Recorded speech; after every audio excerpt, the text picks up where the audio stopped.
Let's go talk to Paul.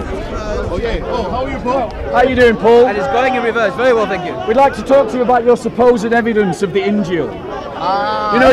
You remember when you came 2 weeks ago and you said, "Oh, I've got it here," and you were holding up the New Testament. On one condition. That's what I want to talk about. On one condition. You don't make conditions. I make conditions. Go on then. What's your condition? That you don't shout at me. Deal. Because your voice in my ear, Bob. I will not shout. I can't agree with Lower you. your voice. Right, let's go and talk. Come on. Ah, we're out the wind as well. Right, well, for a minute.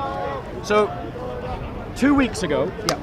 I was going through purgatory in that I was having a debate with Lamin.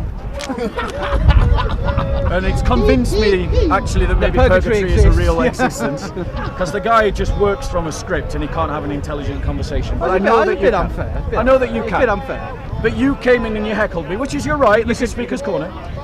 Yeah, you came in and heckled me. My hearing is Fair enough. You came in and heckled me, and you were saying that you had proof of this mythical book called the Injil. I didn't say I had proof of a mythical book. Yeah, you said you had proof of this mythical book called the Injil. I didn't say it was a mythical book. So, That's you saying. what is your evidence of this mythical book called the Injil? No, I didn't say I had proof. I said... You're blatantly on record saying that you held it in your hand. You said, I have it here. That's what you Let said. me explain what I went. And you're going to be patient with me because it's not a simple thing with just a slogan that I can just throw out. When historically we look at the gospel, what is the gospel or the gospels? We're looking at various different phenomena that are called by the same name. So, for example, at the beginning of Mark's gospel, we have Jesus going into Galilee and he preaches the gospel. So this is a gospel that Jesus preaches. Also, Christians and others refer to the four gospels of Matthew, Mark, Luke, and John, and they are clearly that Jesus spoke this gospel. There's also another gospel, and this is a more of a Muslim perspective, although many scholars agree. Whoa, the wind. There's also another gospel, maybe I can show it after, and that is the gospel of Paul, which I think is quite different from the gospel that Jesus preached. So Muslims identify an original gospel preached by Jesus, which we identify with what the Quran talks about. Now, what does the Quran talk about? Hold on a second, stop. Well, let me just finish, because there's a complete overview here, and then you can carry on. Yeah. So there's another sense the word gospel is used in these kind of discussions. So we've got the gospel preached by Jesus, as spoken of in Mark's gospel, and elsewhere. Jesus preaches an actual gospel. That's what it says. There are the four gospels: the gospel of Matthew, Mark, and Luke. There's the gospel of Paul, which many scholars, including I'm not a scholar, but I agree with these scholars that gospel is quite different from the gospel preached by Jesus. And there's another gospel called the Injil, which the Quran of course mentions in Surah Al-Maida, which is the 5th chapter. We can look at it, verse 47, 48. It talks about a gospel given to Jesus by God himself. And in the Quran's understanding of revelation, God gave the Torah to Moses. God gave the Injil just to... going on, bro. Well, I know, but I said I would. Yeah. I'm nearly finished. Give me another 30 seconds, because I've got to make my case. Otherwise, we're going to be audio cross purposes.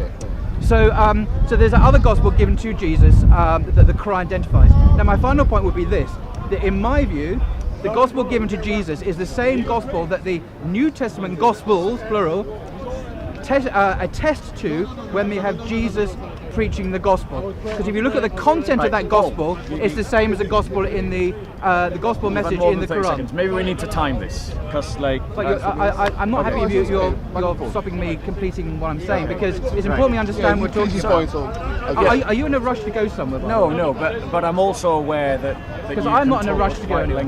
I do, because this. Let me explain why. This is it. No. You made your point. So you made your point. Allow me to reply. Yeah, I know the idea of letting other people speak is not your strong point, but try. Oh, he's walked away. What a surprise! Wow. And that's Paul for you guys. Wow. That is Paul for you all over the place. Wow. He makes his points and he walks away. Yeah. So let me reply to his points. Because he does what many Muslims who at least have read a book try to do. They deal in half-truths. Because he is right. Jesus preached the gospel of the coming of the kingdom of God. And that gospel is inherently linked to Jesus' own life and own person. And that gospel that is linked to his own life and his own person is also connected to his death and crucifixion. So then there are 4 gospels that talk about the life of Jesus, because the coming of the kingdom of God is inherently connected to the life, death and resurrection of Jesus Christ. And then the apostles disciple us in how we are to respond to that gospel. So they respond to the gospel and teach us about how to behave now that the kingdom of God is here because of the life of Jesus, his death, crucifixion and resurrection. Yeah? And that's the point that Paul ignores. That is the point that Paul ignores. And unfortunately, he comes and he heckles, and he comes and he patronizes people, Christians, and he tries to make them feel small by being smug towards them. But when someone actually challenges him, as you can see, like everyone else in the Dawah team, they run away. So let's go back and ask him how he'd like to reply. Like you, coward. Like you, Mr. Of course. Coward. Have a Like nice you, day. coward. Like you, I don't mind. I don't mind. Coward. Call me what you like. Sandawa, stop drinking camel piss. Why you run away when brother Sandawa, come stop to you? drinking camel Why piss. you run away, coward? Paul, why did you run away? Why you run away when You go around Why you run patronising away? Christians all the time. Why you run away? You're a very Why you run patronising person. Why you run away? You're very patronising to Christians. Especially Why is it you can't be challenged? You're being interrupted. Why you engage in debate when you don't want that? Not just yet.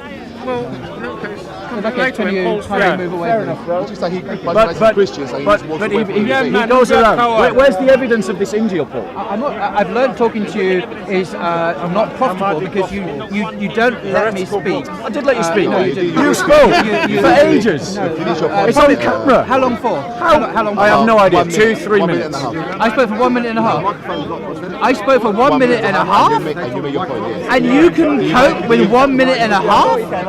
Wow! Bro. You need to get a life. And then you didn't want to listen to any answer. 1 minute and a half I But spoke. allow him to respond. You didn't respond. Don't You run didn't away. listen You to haven't the got the answer. Don't run away from the patience debate, or bro. the manners to allow me to speak for more you- than 1.5 Paul, minutes. You go around made your patronising point. people all the time. Don't All talk the to time, anyone about yeah, manners. all the Bye time. bye. Why are you running? You always run away when I want to debate. All you. the I'm running. time, I'm bro. turning You my back always run away. against someone like you. I wanted to debate about the crucifixion and the fact that Allah lied in the You're Quran. not a fit person to debate. Right, You're not Allah a fit lied person. in the Quran and you didn't want to You're debate not a that. fit person You to came debate. and heckled me. Remember when you came and heckled me, Paul? Okay, coward. So we see Paul doesn't want to debate.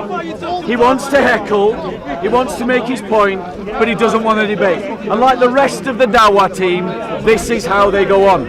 But when you challenge them, they're the first to cry sheep. They're the first to cry wolf. They're the first to say it's not fair. What does that tell you?